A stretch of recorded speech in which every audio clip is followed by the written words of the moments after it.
Hi guys, so this is my distributor in the middle of being put back together.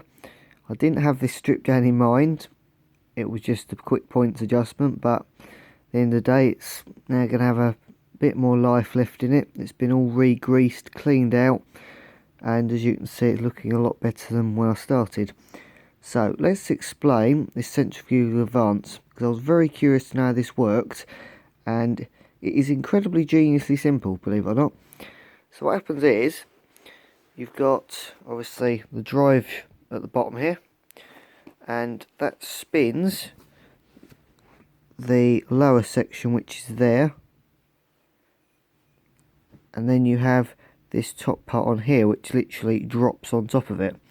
Now how it works is, we have weights here, and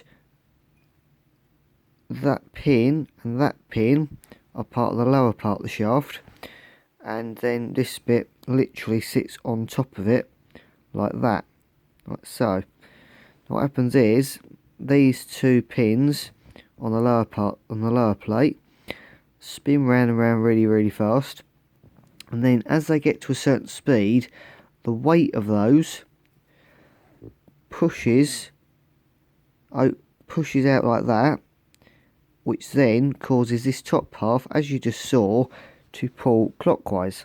Now, being a clockwise rotating distributor, what that does is, by pulling clockwise like it just did, by flinging out like that, it advances your ignition, because by pushing itself like that further clockwise means that those cam lobes here come into contact with the points quicker, which means it advances your ignition. Now, the other part of it is you have two springs, one that is a weak spring and the other one is a stronger spring. We've got them here. So this one here goes on this side, and it goes on that pole there, and it drops into that tiny little hole just there on that plate there. So it goes between there and there. And what that literally does is, when your car comes back down to the lower RPM, that spring, which is this one here, where it'll be retracted out like that, because it'll be under the mechanical advance.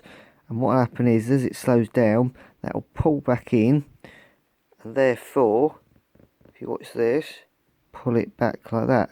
See? So that's fully advanced, that's retarded back down to normal, and that is roughly what.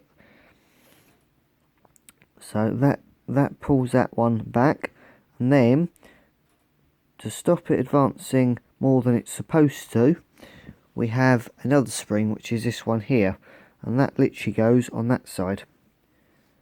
So that is quite simply how easy centrifugal advance is to understand.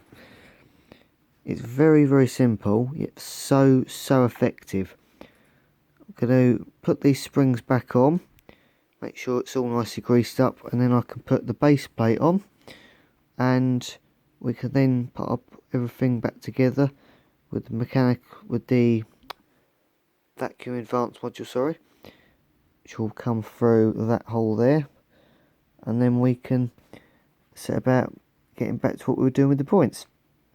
I'll keep you posted, stay tuned.